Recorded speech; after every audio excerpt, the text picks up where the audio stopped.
So probably, I think, as we all know, this is the course water quality. And I think we have some ideas about water quality and what water quality is all about. So probably some of us have been able to practice this topic in school in one way or the other. So probably this is water quality, WAT 501, and I'm presenting in this course. And we'll have two sessions, like I said, 30 minutes each. And I pray I need to go faster and so I can receive some questions and answers for that. So next, so this is the name of the course, which we know, Environmental Water Science Inspector Training, EWSI. So this is a common information like the pictures you can see. This is what you need to expect to understand about this course. And please, I'll beg some of you, you can mute your mics. Maybe if you have a question, then you can raise your hand and I'll understand.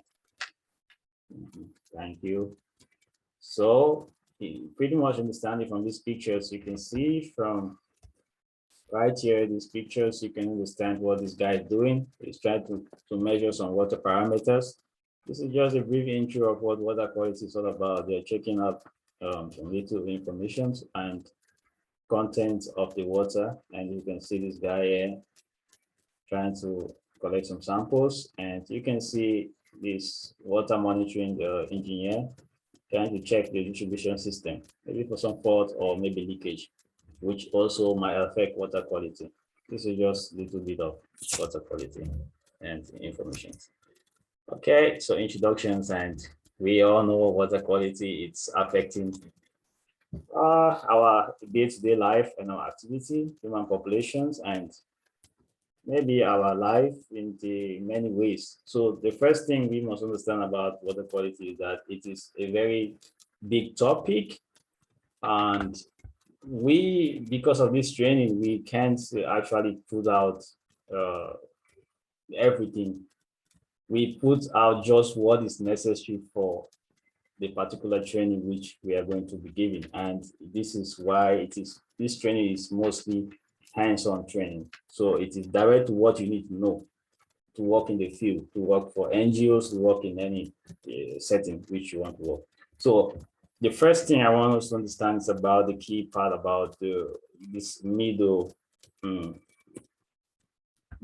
paragraph, which is said water quality is a topic which has been left out by many communities, especially in Africa, where most people don't care about water quality and the rest. But one thing I want us to know is that water quality has been misunderstood in the African context.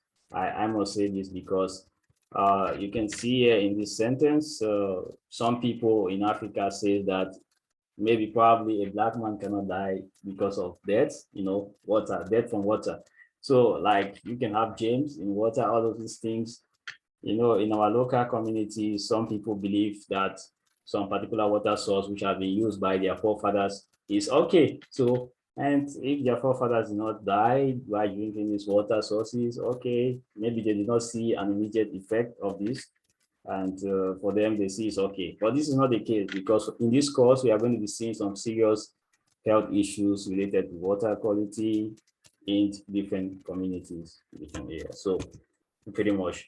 So probably I think, okay.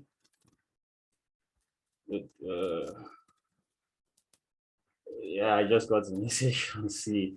Yeah, we have to give the slides after the lessons, and probably that is why I can't even say everything like I'm just trying to give a preview. So the definition of water quality.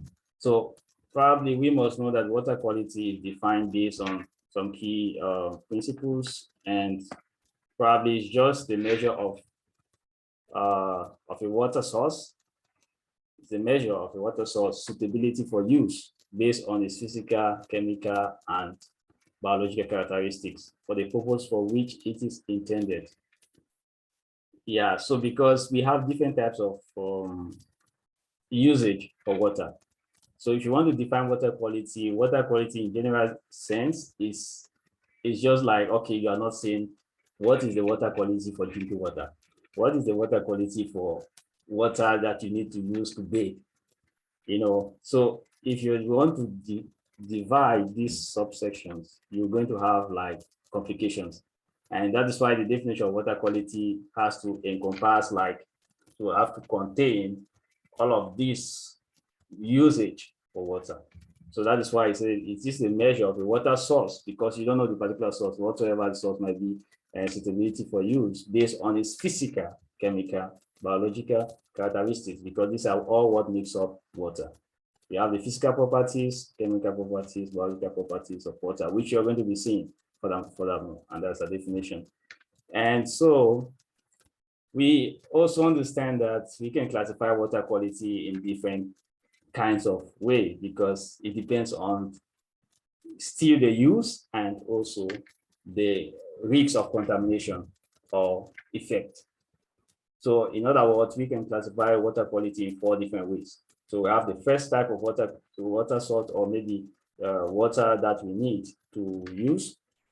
The first is called potable water. We know this term most of the times. Now, what is potable water? It is a safe or good. It is safe or good for drinking and usable for domestic purpose. This is potable water. And you're going to be seeing now palatable water. It is safe and pleasant for drinking. It is tasty, appetizing, savoring. It is considered, it considers the presence of chemicals that do not cause a threat to humans. So this is one thing that most people don't know. We've been taught in primary school, or maybe in our junior, in nursery and primary school, that for a good water, we don't need to have taste, we don't need to see color in this water and the rest. This is what we grew up understanding. But no, this is not the case. So water, if water has taste, it has color, wow, it's good water. Yeah, it's good water. Yeah, you can drink it. So don't look at some kind of water. Sometimes you go to some places and you discover that, oh, there's color in this water or this. This is just due to the additive that has been added by the water committee, or maybe by the distribution company in the country while they are doing their disinfection. For example, most of the common additives that they use for this, most companies, they use chlorine, and chlorine actually has a color. Sometimes it's brown, and sometimes they might put fluoride. It is whitish. And you can look at the water, oh, this is like bad water. No, it's still good because of some additives. So this is why we talk about palatable water. So palatable water is a water which actually has some chemicals which have been added for your benefit, not just because it's been maybe having some kind of policy. Now we have contaminated water, which is also, we know, is contaminated with physical or chemical or biological contaminants inside of it. So maybe you might have some arsenic or mercury, or you might have some kind of bacteria like E. coli bacteria, all of this kind of stuff, or you might have some ground particle or silt and sand particles inside this water. So it's called contaminated water. And then we have infected water, which is mostly a kind of water which is mostly contaminated with pathogens, which is microorganisms. Like I said, we have Salmonella typhi, we have Vibrio cholerae, we have all of those bacteria. So you see them furthermore. So we have water sources. I'm not going to take too much time here because we already know the different types of water sources in our communities. We have the first one, which is groundwater, which you already know, surface water, and rainwater. Probably you guys know this. I don't need to explain too much. So we have characteristics of good or bad water. So this is where we also come again to review of the last slide I just talked about it. So to have a good or safe drinking water, you should have the following microbiological, chemical, physical characteristics or parameters. So the first one is it must be free of pathogens. And the definition of pathogens, which you already know, is actually any living organism that causes diseases or makes you to be sick. This is all those bacteria or microbes which cause you to be ill. It's called pathogens. And you see the various types which we'll be discussing. So we have now, it must also have low concentration of toxic chemical. Like I said before, arsenic, fluoride, also mercury, leads in water. which is also bad, manganese, iron content, all of those things, which if you have those heavy metals in water due to industrial practice, you might have some problems. So the water cannot be good, fit for drinking. And they will have, it must be clear, like turbidity. Turbidity is what I just explained about the issue with ground particles or sand and silt particles, and also tasteless, odorless, or colorless. And you have it for aesthetic purpose, but this is not the main criteria. Like I already explained, palatable water is good for drinking. So if you see water with color and odor is having some scent, it's still good. So you just need to find out what was put in the water. So for bad water quality, you know the reverse. So it has all these contaminants. So we have contaminants in water. We also understand that contaminants can be in various stages. Is there a question? If not a question, please, so you can turn on the mic. So contaminants can be in different kind of forms. It can be in solid or liquid or gas. So we know about solid waste or liquid or gas. So we'll be seeing some few and some examples. But we must also understand that agricultural waste is also one of the highest things which is causing serious water quality problems in communities, especially in Africa and or in industrialized urban areas in our various cities in our countries.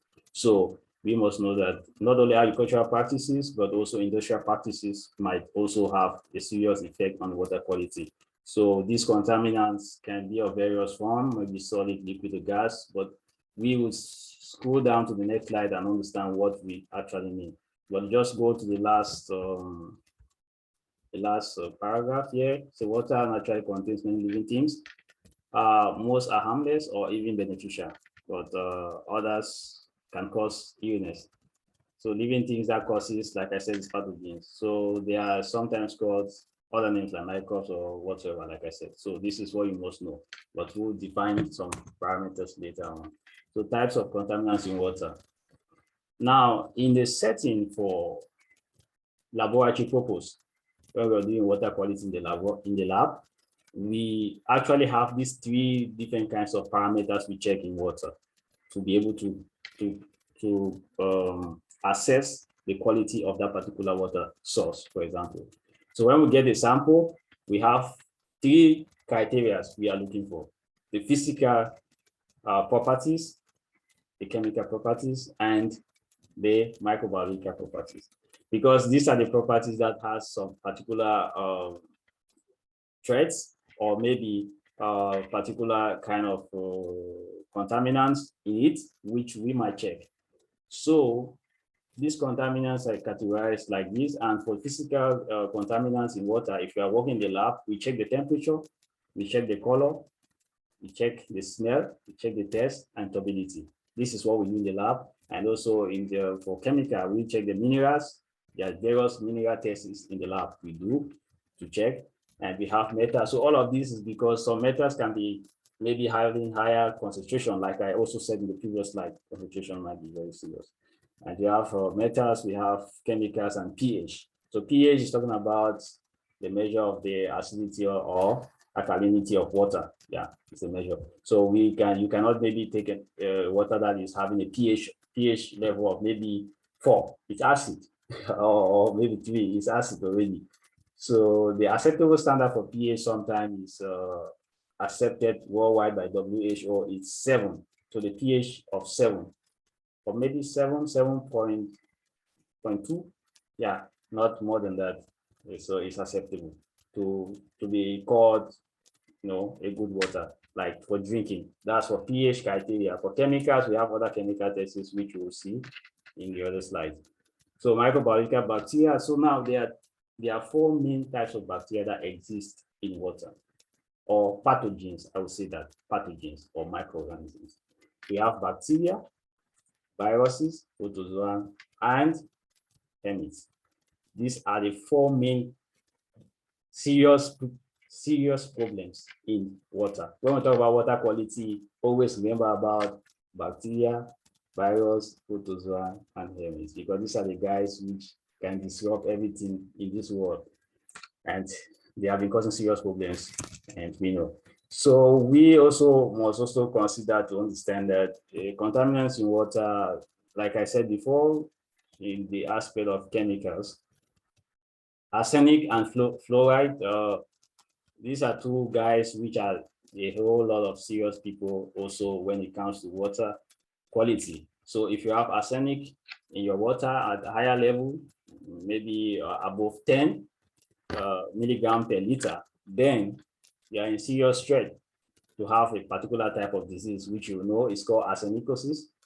So this is a disease caused by high levels of arsenic water. For example, if you consume water which is being polluted by arsenic, and also fluoride, which is also, we have skeletal fluorosis and we have dental fluorosis, which is, these are all diseases, and you see some pictures, which is caused by water. So these are all pollutions and affect water. So these chemicals. So now we must understand also that they are not all parameters affect or contaminate or make us sick. So this is why we are doing this course to understand water quality in details.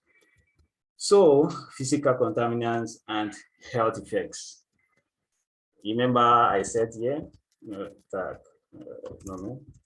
okay, so this is physical. So we talk about temperature, color, smell, taste, and turbidity. So we have that. So we want to talk details with physical, but with physical contaminants, we don't actually, according to WHO 2011 report, from which I got information, we in the lab, even when we do like our analysis or whatever, we don't actually, like, physical contaminants is not really of a big threat. But like, for example, pH might be 7 or maybe 6.5 or maybe 8. It depends on the particular environment where the water source is, maybe passing through some kind of rocks or maybe soil, you know, it has that kind of pH. And vehicles also have maybe smell or some kind of stuff, maybe because of some other kind of stuff, but it's not really of great threat. But what we must know is that the aspect of ground or maybe sand and silt particle, which is called turbidity, and we must know that turbidity also can indicate, can give us an idea. For example, if we have the water is cloudy, like cloudy means it has a lot of particles, you know, sand particles in the water, and that is brown. And you also know that these kind of issues is directed to the fact that this water might be hiding some bacteria or viruses or protozoans inside it. When you see a lot of particles like that in water, like dust particles, sand particles that make the water cloudy, you must be skeptical in drinking that water. Besides, you cannot even drink a water that is very cloudy. So you have to let it to set, you know, before you can drink. So this is only the only threat, turbidity, in physical contaminants in water. Okay, so like I said before, we have other chemicals, and the first one is arsenic. Well, arsenic naturally occurs in groundwater and some surface water, which we know. And the first thing is that arsenic is poisonous, like I said before. And if you consume water which is contaminated or food contaminated with arsenic at the higher levels, like I said, is greater than 10 milligram per liter, 10 milligram, yeah, milligram per liter. So you're going to have a particular health problem called arsenicosis. And the first stage of arsenicosis is melanosis, which is actually the first symptoms that you start having, which leads to the darkening of your skin, some dark spots on your skin, your chest, your back, your palms. You see the pictures. And also, we also have issues with your system, your bones, stiffening of your bones, all the stuff which is caused by another later stage of arsenicosis called keratosis. So these are some of the things you have to understand about the danger effect of arsenic. Also, we have chlorine, which is also very serious issues. But chlorine, actually, we found chlorine as normally a product that is used in industrial companies, and we also use it as household bleach for maybe doing some laundry, or sometimes we might use it to disinfect our water. But this chlorine must be very You know, we must watch the level of the chlorine while we're doing disinfection, especially for our drinking water sources. So the first objective is that you must not allow chlorine to be above 5 milligram per liter if you are doing that, because this is the health problem. So if chlorine actually have a natural odor, it's very bad. So the smells is very strong, and if you put too much chlorine in water, it's going to affect you. And that kind of health problem is called chlorine poisoning. Yeah. So you have serious stomach upset, headache, fever, fatigue, joint pains, and etc. And it's going to make you feel like uncomfortable for some few weeks. But the only way you can be relieved from this is just by actually taking activated charcoal. They sell it in pharmacies. I think some of you doing medicine, you understand about this. But also chlorine is also dangerous because it can also if you continue taking chlorine, like water with high levels of chlorine concentration, then you are at risk of having cancer in future. Yeah, at risk. So this is why we must be careful in our local communities and talk to local community water chairpersons and the government and local government. Be careful while disinfecting. Some of these people, some of them, they don't even know what they are doing. When they are disinfecting, they don't know how to calculate. This is why we are coming in as young people and Ecolab trying to see how to follow these regulations and put more seriousness into water quality and management of water resources in a good way. So we have also fluoride, which we also talk about, which I already said, according to Farwell et al. That is 2006 publication that Farwell conducted. He said that drinking water is normally the major source of fluorine. Yeah, because fluorine is also found in groundwater. So most of the times, even in our wells, in our community, yeah, you know, these well, dug wells that we dig, you know, and some people actually consume water from wells, like use it for drinking or so. So they don't even know what the quality of or the concentration of fluorine in that water. They are local people, so you cannot understand. And this is why we are also coming in as Ecolab to see how to do tests of all the wells and the rest in community to help these people to understand what they are doing. So fluorine also, there is also a certain percentage of concentration which you must not exceed.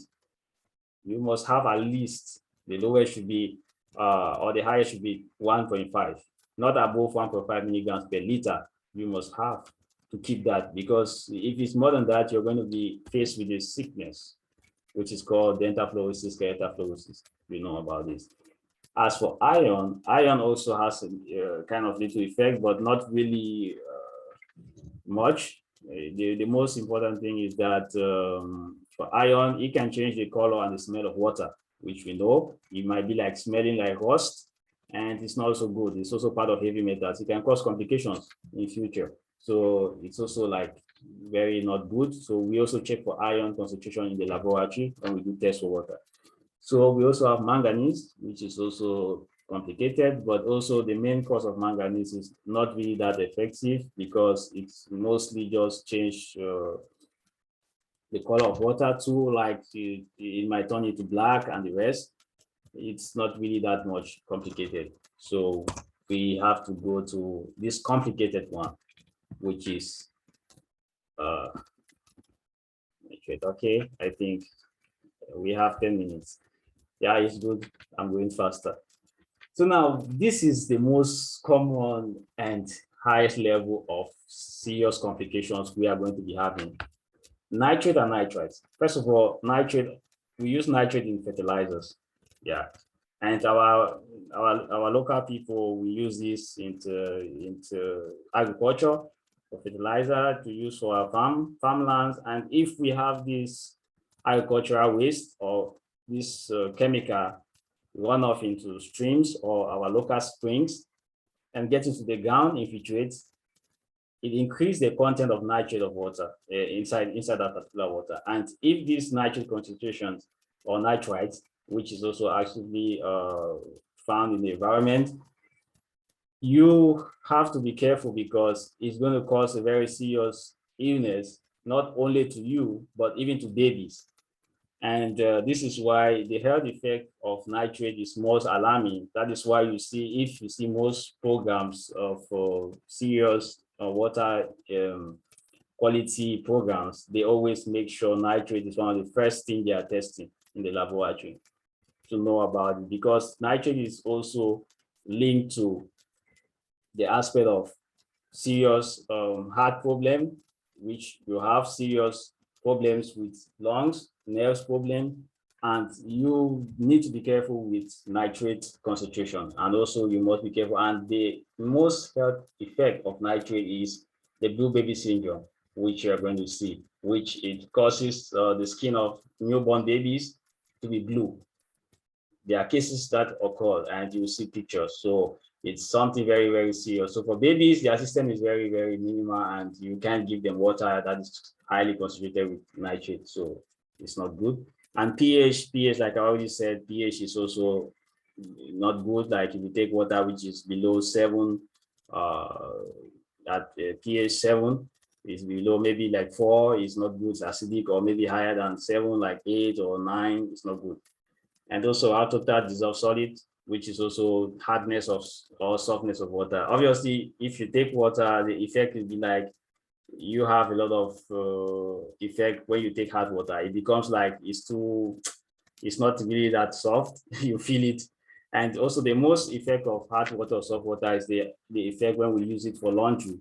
So hard water actually makes the water to be very, very resistant to use when you use soap, and it's not forming, it does not form easily, forms with your clothes or water. So this is all the effects of hard water. And also in the industry, pharmaceutical industry, you have problem with hard water when you do for the boiler, when we are doing pharmaceutical water treatments.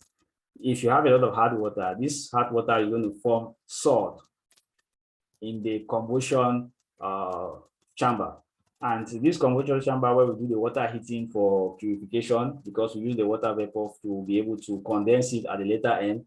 That's the water treatment system, which is done for pharmaceutical industry. This hot water also affects the rate of heating. It makes longer time for heating and all the rest. This is just for industrial issues. So total result. But all of this is part of the aspect that hard water contains sodium chloride, calcium, magnesium, and potassium. I think all of us know about this. Okay, so these are just pictures which you must know, I think. We have these pictures here: arsenicosis, skeletal fluorosis. You can see the picture. Look at the legs.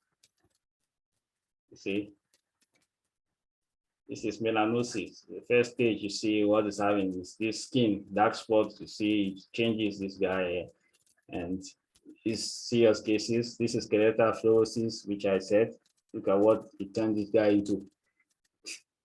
Yeah, it makes your bone deformation, everything.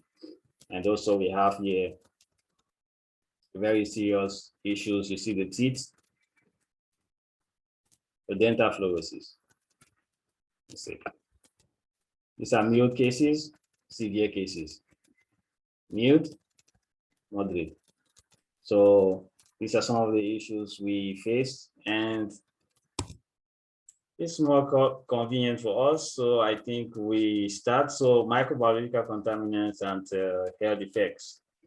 So with microbiological contaminants, we all know about that.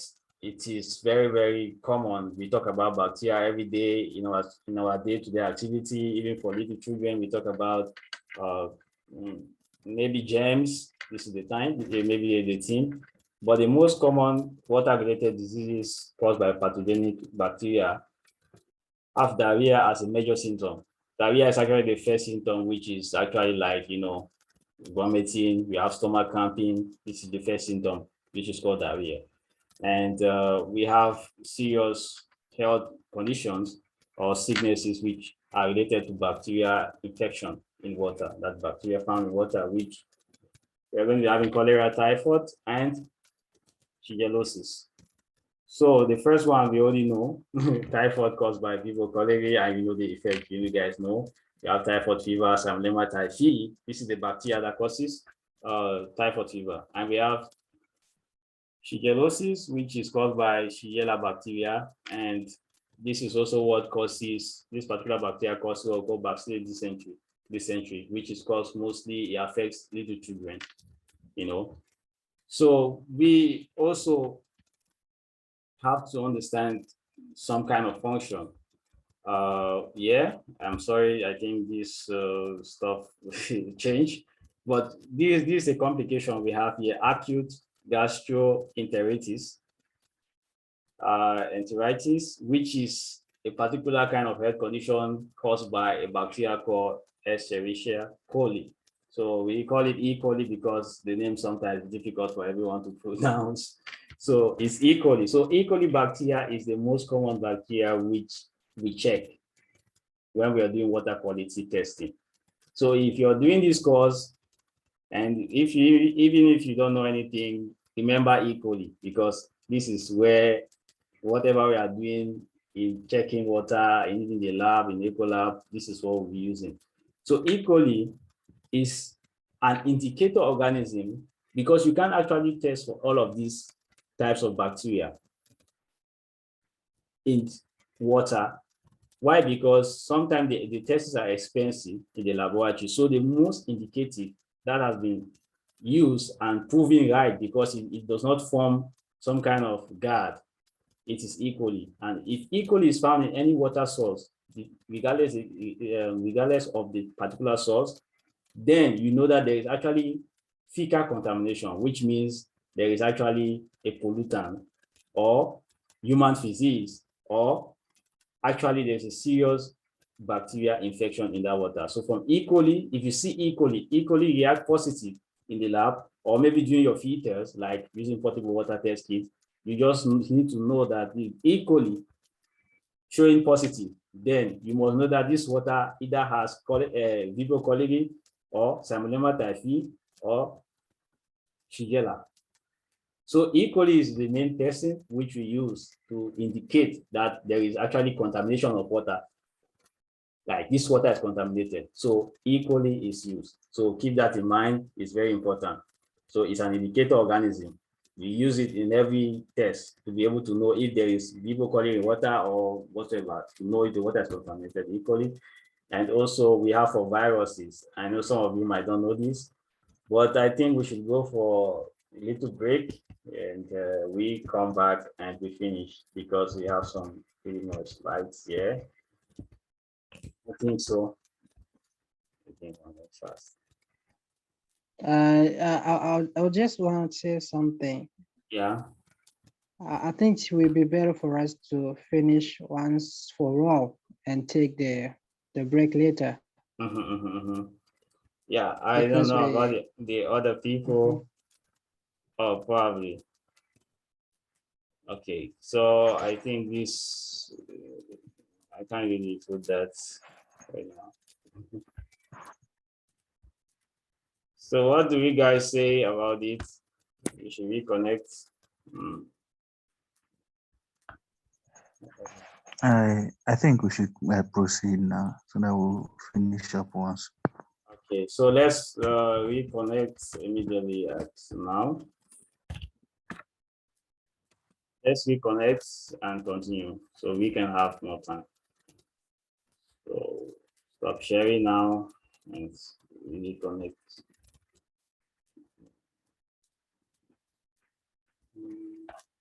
Use the same link.